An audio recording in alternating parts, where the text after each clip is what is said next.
기도하겠습니다.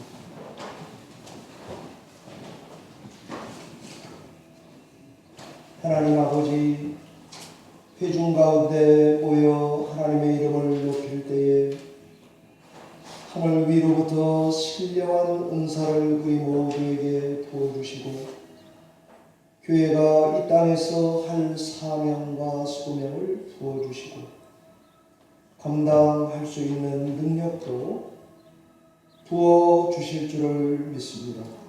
주의 말씀을 들을 때에 하나님의 그 입의 말씀에 귀 기울이게 하셔서 우리의 가는 길을 성령의 인도 가운데 있도록 역사하여 주시옵소서. 감사하고 예수님 이름으로 기도하옵나이다.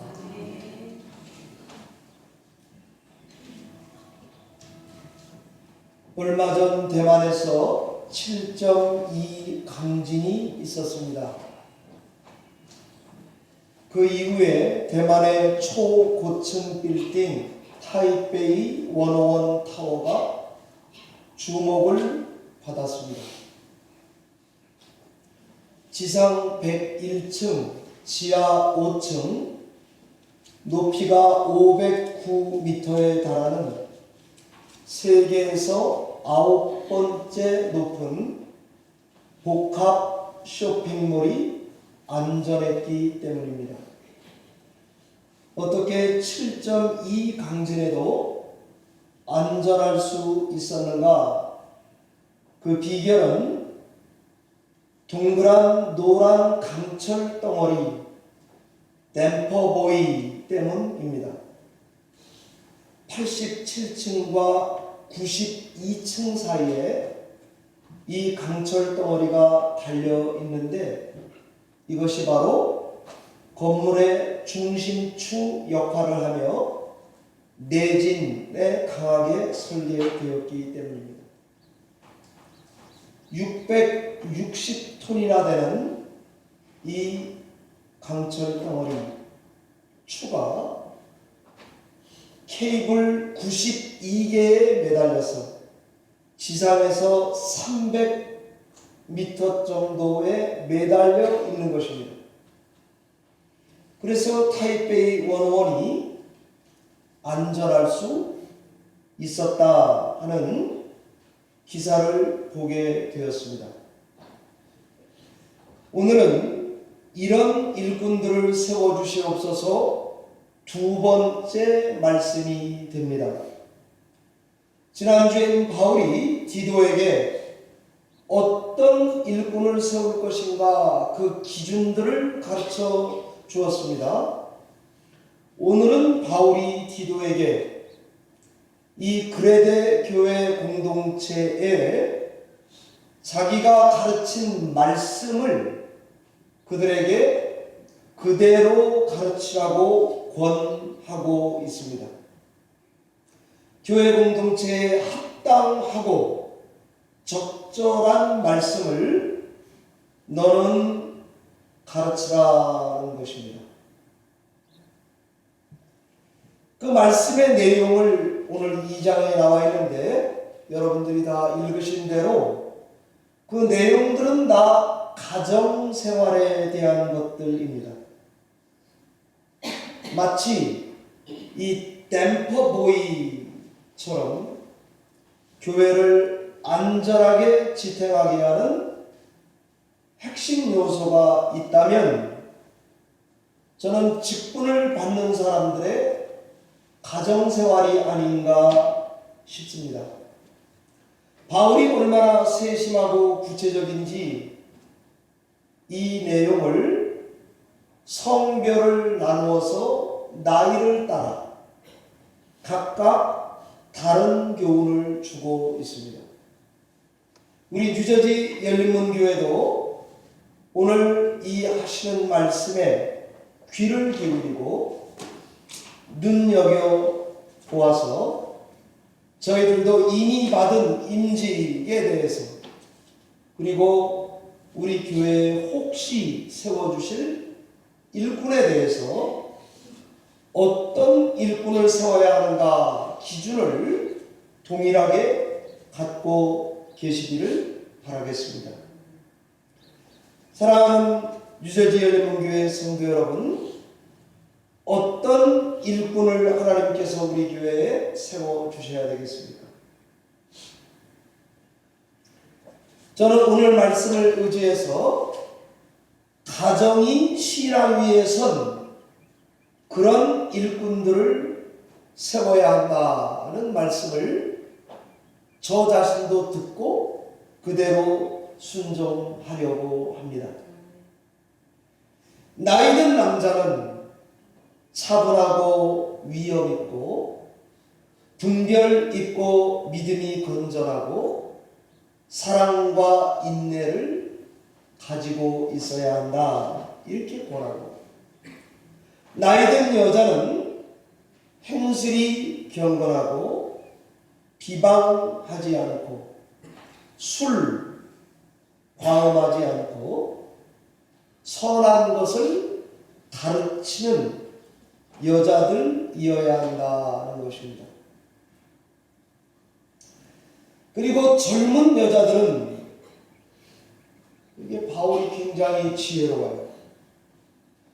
젊은 여자들에게 가르치는 것은 목사인 디도가 가르치라고 말하지 않고 나이든 여자가 젊은 여자들을 가르치라고 이렇게 적어 놓았습니다. 그래서 연대에 드신 어른들이 젊은 부부 여자들에게 남편과 자녀들을 사랑하는 법을 분별 있게 가르치고 집안을 잘 보살피고 남편에게 복종하는 법을 여러분들이 가르쳐 주시라, 이렇게 권하고 있는 점입니다. 그리고 젊은 남자들에게는 이번에는 네가, 디도가, 목사가 젊은 남자들에게 가르쳐라, 이렇게 되어 있습니다. 모든 일에 분별력을 지니도록 가르치십시오, 그렇게 요약할 수 있습니다. 그리고는 종들에게 가르침을 주는데 범사의 주인께 순종해서 주인을 기쁘게 하고 거슬려 말하지 말고 훔치지 말고 참된 신실성을 주인에게 나타내도록 가르치라, 이렇게 명령하고 있습니다. 이런 기준으로 일꾼들이 살아가야 되는 이유가 뭐냐? 그것은 바로 예수 그리스도를 믿는 사람들이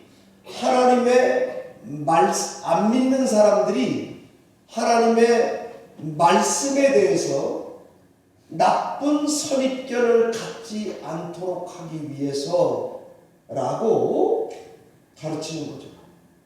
그래서 하나님의 교훈을 가르치고 하나님의 영광을 가리지 않게 하고 비방받을 만하지 않도록 성도들을 가르치라, 이렇게 말하고 있습니다. 그렇게 해야 선한 일을 열심히 하는 하나님의 백성이 될 수가 있다, 이것이 성경이 말하고 있는 바입니다. 자, 여기서 우리는 알 수 있는 게 있습니다. 하나님의 일꾼이 되고자 하는 사람들은 무엇보다도 도덕적으로 높은 윤리 기준을 가지고 사는 것 같습니다. 그리고 세인들로부터도 좋은 평판을 듣는 것이 상식인 것 같습니다. 그리고 건전한 가정 위에 신앙생활을 해서 보편 상식적이고 사랑받는 사람들이, 교인들이 될 때에 하나님께서 영광을 받으신다 하는 것입니다. 그러니 임직을 하고 직분자를 되고 그리고 일꾼을 세울 때에 바로 지금 말씀드린 이런 기준으로 성경이 일꾼을 세우라고 말해주고 있는 것이죠. 사도 바울은 이런 기준과 잣대를 디도에게도 똑같이 적용합니다. 성도들에게만이 아니고 목회자에게, 목회자만이 아니고 임직할 장로들에게도 이 기준을 명확히 하고 지키라고 강권하고 있습니다. 지금 드린 말씀들을 기준으로 해서 이렇게 이해할 수 있겠습니다. 현대 사회에서 저희가 예수를 믿고 교회 신앙생활을 해가고 있는데 말로 내가 사는 삶을 설명하기보다는 우리의 삶으로 내가 하는 말을 증명하라는 식인 것 같습니다. 참 이것은 누가 언제 들어도 부담되는 말입니다. 이 기준은 참 간단하게 쉽게 설명했지만 이 기준을 가지고 저 자신을 들여다보면 부족한 것입니다. 때로는 목사님들 간에 어떤 대화를 하다가도 큰 카테고리에서 절제하게 되고 멈추게 되는 저 자신을 보게 됩니다. 저는 우리 교회 성도님들께서도 삶으로 내가 하는 말을 설명해내는 이런 순서를 가지고 신앙생활을 해야 되겠다 하는 기준을 가지고 여러분께서 신앙생활을 해가신다면 어쩌면 100점이라서 임직을 하는 것이 아니고 포기하지 않고 공부를 하고 있기 때문에 일꾼으로 세울 자격이 있는 게 아닌가 하는 아주 최소한의 기준을 가지고 임직을 생각해 볼 수 있겠습니다. 두 번째 말씀입니다. 바울이 이런 명령, 가정에게 주는 명령은, 이 가르침은 어디에 근거해 있는가 하는 것을 전하겠습니다. 오늘 성경은 하나님의 은혜와 예수 그리스도의 사역에 기초해서 하나님의 구원하시는 은혜가 나타나게 살라고 권하고 있습니다. 저희도 임직을 받았습니다. 직분자입니다. 그런데 하나님의 은혜가 도대체 우리 삶에, 제 목회에 우리는 어떻게 나타날 수 있단 말입니까? 성경을 보고 언뜻 저희가 교훈을 받는다면 은혜가 나타나는 것은 두 가지 양면성이 있는 것 같습니다. 하나는 죄와 열심히 싸우는 모습을 세상에 보여줘야 되는 거예요. 나 자신과 열심히 싸우는 모습. 그리스도의 제자가 되려고 분투하며 살아가는 모습. 이 모습조차 포기한다면 어떻게 세상이 우리를 보고 경건하다고, 거룩하다고 할 수 있겠습니까? 그러니까 하나님의 말씀을 가지고 은혜가 나타나게 살려면 열심히 죄와 싸워야 되는 거죠. 그 모습이 저는 우리 교회 성도님들이 내가 오래 믿었다가 기준이 아니고 내가 지금 믿는 예수 그리스도 앞에 내가 이렇게 순종한다가 기준이 되어서 성도님들 간의 교제가 넘쳐나게 되시면 될 것 같습니다. 여러분이 연약해도 괜찮습니다. 실수 좀 해도 괜찮습니다. 단점이 좀 있어도 괜찮습니다. 원래 우리는 그렇습니다. 그런데 그런 중에도 내가 하나님 앞에 이것을 고치려고 열심히 분투하며 하나님의 은혜에 매달려 있는 모습 자체가 어쩌면 세상이 우리에게 기대하는 기대치일 거라고 생각이 됩니다. 그리고 은혜를 받으면 이렇게 죄와 싸워야 될 뿐 아니라 하나님 나라의 궁극적인 소망, 장차 이루어질 영광에 대한 얼마나 높은 가치를 부여하고 그 사람이 신앙하는지를 보여주셔야 되겠습니다. 그리고는 도덕적 기준이 따라오시겠죠. 그걸 일일이 다 말하지 않아도 하나님의 은혜가 우리 속에 어떻게 역사하는지 보여주려면 죄와 싸우셔야 되고요. 내 인생의 궁극적인 소망, 뭘 바라보고 살아가는 어떤 존재인지 그것을 나타내시며 교회 생활, 신앙 생활을 하셔야 하겠습니다. 저는 여러분 다 아시는 대로 목사님들은 잘 나쁜 말을 못해요. 성도님들에게 감정도 많이 숨겨야 돼요. 그냥 운명이다 생각하고 살면 돼요.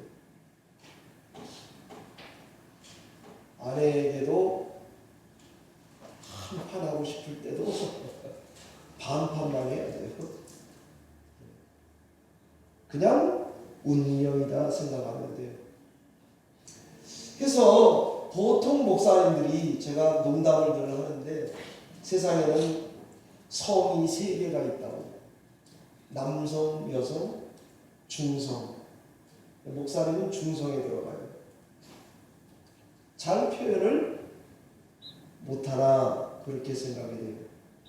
그래서 저는 제가 이렇게 목회하면서 성도님들에게 뭘 권하는 걸 잘 못하는 것 같아요. 이거는 제 자신이 훈련이 안 된 면도 있고요. 어쩌면 정말 하나님이 기뻐하는 것에 아직 터치가 덜 돼 있는 것 같아요. 제가 진짜 하나님이 이 성도를 사랑해서 해주는 말을 공감하고 있다면 그것이 꾸준이라도 충고라도 권면이라도 도시락 싸들고 다니면서 해야 되지 않겠습니까? 그게 살 길이니까 복권 사지 마라. 아틀란탁시리 가지 마라. 2집 살림하지 마라. 정신 똑바로 차려라. 말 똑바로 해라. 이렇게 말이죠. 나 이렇게 해보고 싶어요, 나도. 뭘 아멘이에요. 한마디도 못해요, 제가. 그러니, 제가 하나님 앞에 이렇게 쓰면, 내가 목회자로서 얼마나 부족한가. 오늘 같은 말씀을 보면, 그런 저 자신을 인정하지 않을 수 없게 됩니다. 얼마 전에, 여러분 다 아시듯이 지금 뉴저지에 바람이 굉장히 많이 불었어요. 그러니까 저기 브로드 애비뉴에서 들어오는 우리 교회 간판이 떨어져 있는 거예요. 어떨 때는 바람이 많이 부니까 횟가닥 돌아가 있어요. 화살표는 이쪽인데 저쪽으로 돼 있으니까 차 타고 가다 내려가지고 삑 돌려놔야 돼요. 이놈께 돌려놔도 돌아가고 얼마나 잘 빌는지 차에다가 드라이버를 하나 가지고 다니다가 위에 걸 풀어서 돌려놓고 다시 꽉 조이고 그 다음에 집에 가야 돼요. 그래 이게 붙어 있는 거거든요. 그런데 이게 두 번째 없어졌을 땐 날아가 버렸어요. 그래서 제가 이놈 게 어디 갔나, 돈으로 해도 300불인데 찾으러 다녔습니다. 못 찾았어요. 좌니 주워왔어요. 열린문교에 날아갔다고. 아이고 땡큐 고마워. 그래서 받았어요. 얼마 전에는 차일드 케어 센터 간판도 떨어지고 우리 교회 간판을 붙여놓은 것이 하도 바람에 날리니까 구멍이 따라서 떨어졌어요. 그래서 제가 새벽 예배 끝나고 가다가 사진을 2장 딱 찍어서 조안에게 다시 보냈습니다. Please 구멍 뚫어서 붙여놔달라고. I think we have to drill a hole on this again. 사진을 딱 찍어서 보냈죠. I will take a look. 그 다음에 그분 집에는 기계들이 많아요. 부자시고 집도 있고 기계도 있고 손재주 좋으시고 재단을 딱 해서 구멍을 딱 뚫어가지고 붙여놓으셨더라고요. 그래서 제가 너무 고마워서 이상하게 교회마다 가면 그런 일꾼들이 다이아몬드 보석같이 교회에 박혀있더라고요. 이건 제 소식입니다. 제가 티맥 교회에 있을 때도 그런 성도를 잘 알고 있어요. 여기 왔더니 좌안이라고 하는 그분이 바로 그런 성도예요. 그래서 제가 You are the man of God. Thank you. 그리고 텍스트를 보냈습니다. 그랬더니 이분이 Thank you for your kind word. 이렇게 친절하게 말해주니 고맙다. 이러고는 왔어요. 자, 이제 지나갔어요. 교회에서 만났어요. 그랬더니 이분이 저를 얼마나 목사 대접해 주는지. 이럴 줄 알았으면 여러 번 칭찬하는 건데. 제가 느낀 게 있어요. 목사로서 해야 될 일은 칭찬도 있고 격려도 있지만 앞에서 말씀드린 대로 교훈도 있고 책망도 있고 충고도 있으라고 여기에 세워준 줄 믿으시기 바랍니다. 네. 여러분 아멘 했습니다. 이제 앞으로 제가 아주 진짜 제대로 해보려고 해요. 네. 그때 열린문 교회 문이 열렸다고 닫힌 문 교회 가시거나 이러면 안 되는 거예요. 저 자신도 배워요. 얼마나 성도를 눈치 보겠어요. 충고, 책망, 저 이런 거 제대로 해본 적이 없어요. 그런데 교회가 진짜 일꾼을 잘 세우고 바르게 되려면 그 말을 실천하는 목사도 있어야 되고 그 말을 기쁘게 들을 줄 아는 성도들도 있어야 하는 줄 믿습니다. 사실 임직은 이런 관계 속에 일꾼을 세워야 하는 것입니다. 세 번째입니다. 이런 일꾼들을 세우고자 할 때에 어떤 자세로 실천하면 좋을까? 교회에선 다 바른 말하는 분들이 많잖아요.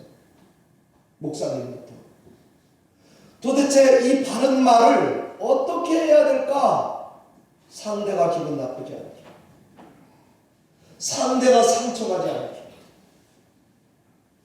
이러다 보니까 굉장히 많은 지혜를 하나님으로부터 얻어서 목회하지 않으면 일꾼 세우는 게 쉽지 않아요. 저는 대형교회 목사님들 존경합니다. 나보다 1000배 난 것 같아요. 그 많은 일꾼들을 어떻게 데리고 일하나. 10명 데리고 일하기도 힘든데 말이죠. 그러니까 그냥 제가 이런 걸 배워요. 어떤 자세로 이 말씀에 순종할 것인가? 사랑으로만 하면 되는가? 성경에서는요, love로만 되지 않고 affection, 연민의 사랑을 말하는 것 같아요. 사랑으로 그 일에 순종하는데 측은지심을 갖고 그 성도를 대하라는 거예요. 매너 있게, 흠되지 않게, 흉되지 않게, 자꾸 다 뛰고 하려니까 너무 힘들어요. IQ도 작고 능력도 없고 그 일 행하기가 어렵더라 이 말입니다. 옳은 걸 바른 걸 상대에게 당당하게 기분 나쁘게 이렇게 말하면 뭐예요?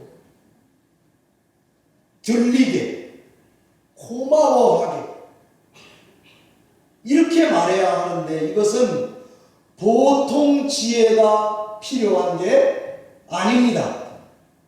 저는 하나님 말씀을 보면서 베드로전서 3장 7절에 베드로 사도가 남편들에게 하는 말에서 그 힌트를 조금 얻을 수가 있었습니다.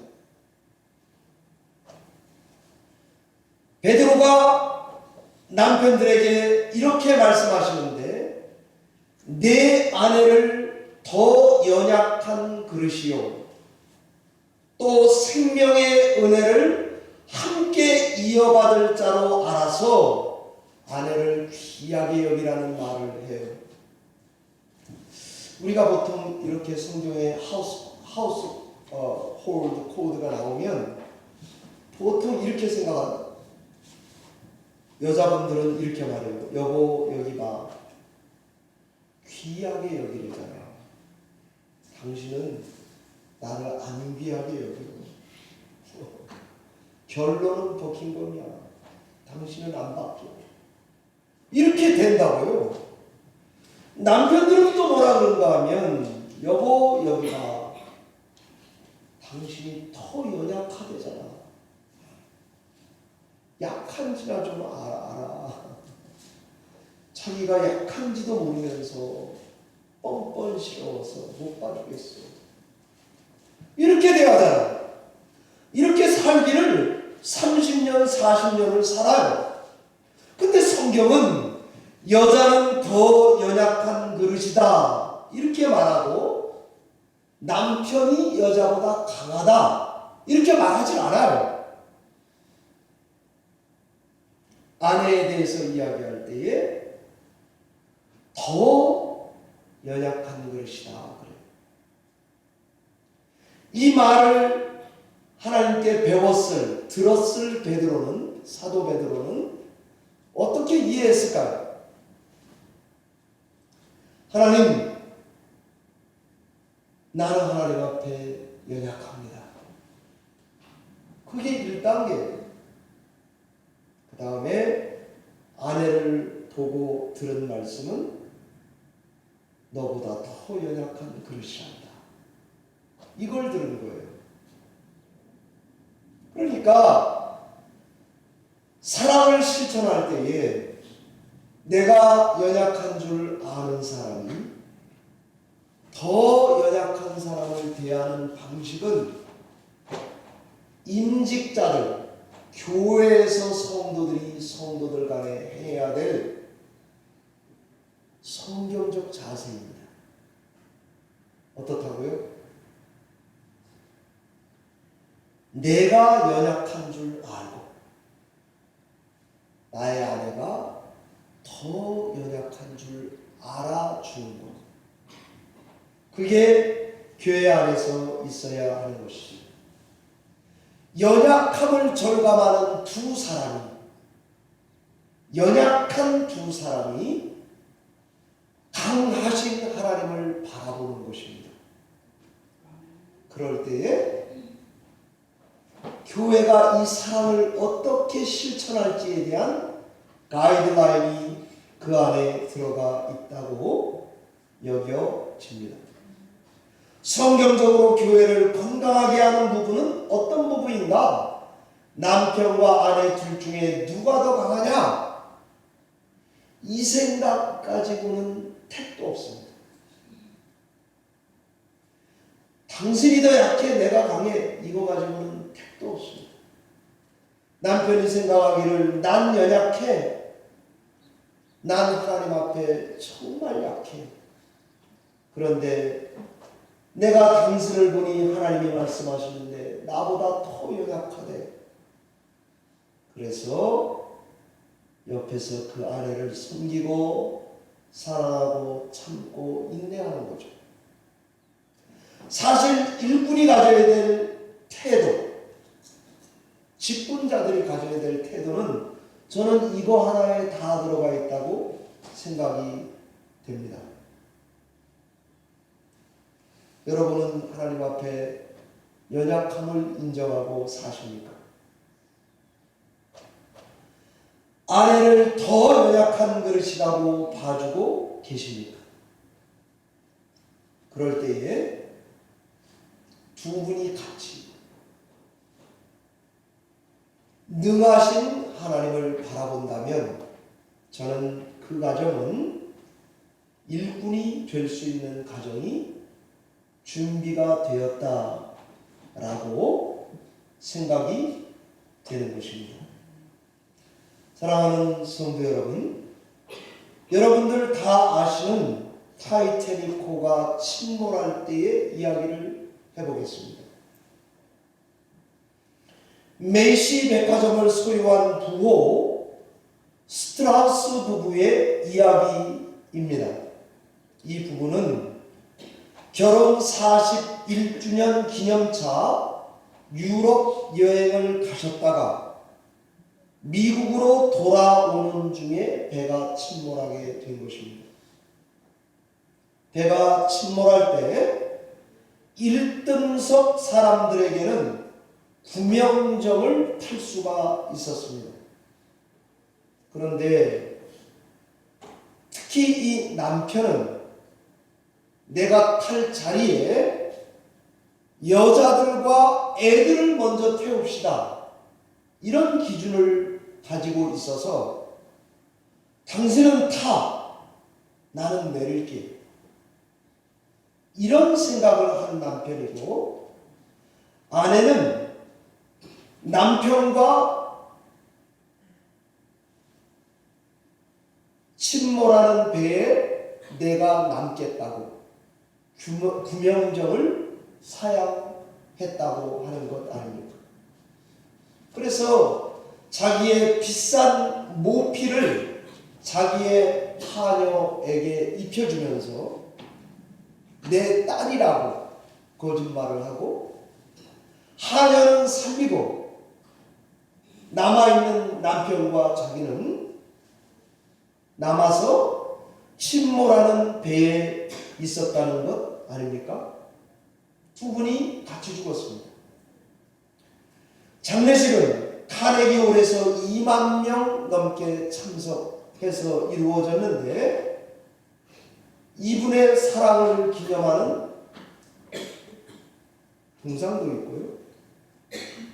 비극의 순간에 참된 사랑을 보여준 이것 때문에 우리에게 아직도 시사하는 바가 많은 거죠. 아가서 8장 7절에 많은 물도 이런 사랑을 불 끄지 못한다. 홍수도 못 삼킨다. 우리가 가진 모든 돈을 다 환산해서 이런 종류의 사랑과 바꾸려 할지라도 멸시를 받는다는 말이 있습니다. 저는 우리 교회가 임직을 하고 하나님이 저에게 주신 이 직분을 바로 이런 마음가짐 자세로 감당해야 되겠다 하는 말을 여러 번 저 자신에게 다짐하고 또 다짐합니다. 왜냐하면 자신이 없습니다.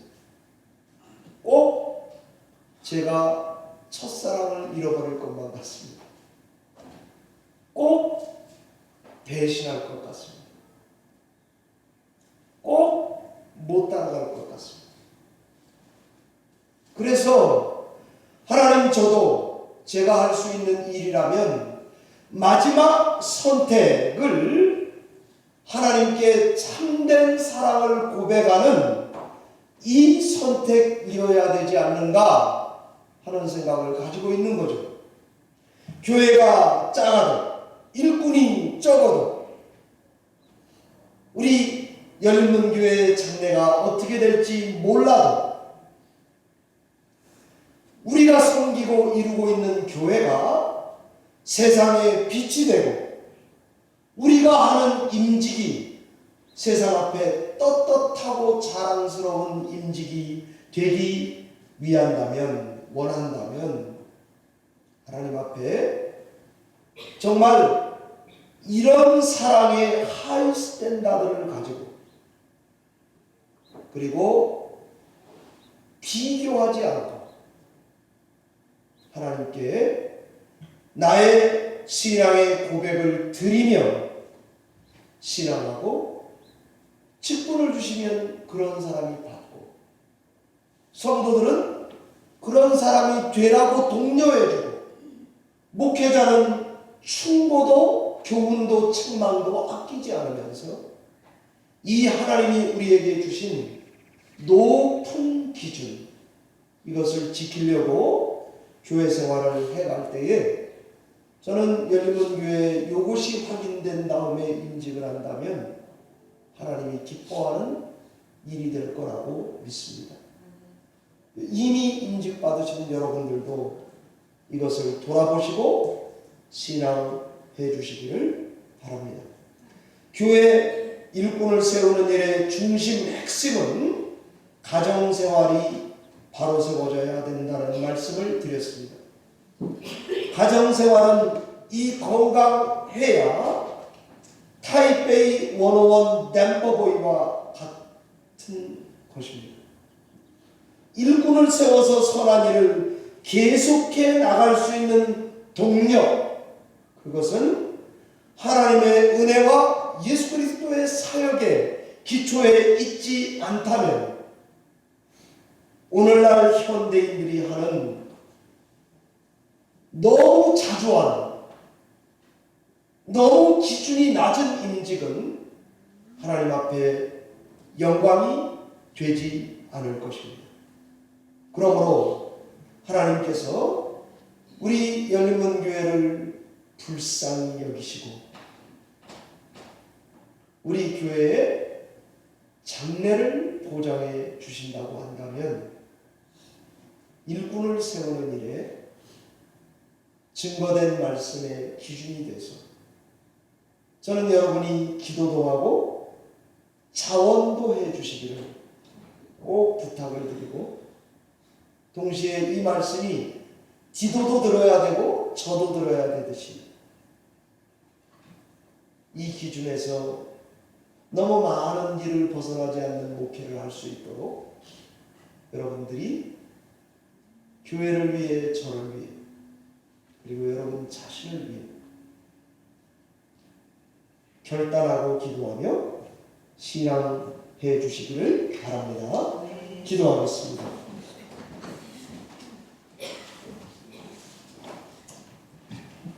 하나님 아버지, 교회의 일꾼이 적습니다.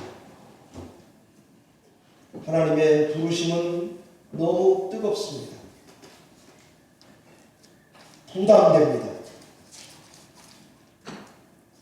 그러나 주의 명령을 외면하고는 일꾼 세우는 일을 상상할 수가 없습니다. 우리 교회를 불쌍히 여겨주시고 당신의 성도들이 자원하는 심령을 얻어 하나님께서 위로부터 주시는 능력을 받아 혼신을 다해 교회를 사랑하고 섬길 수 있도록 은혜를 베풀어 주시옵소서. 주께 의지하옵고 예수님 거룩하신 이름으로 감사하며 기도하옵나이다.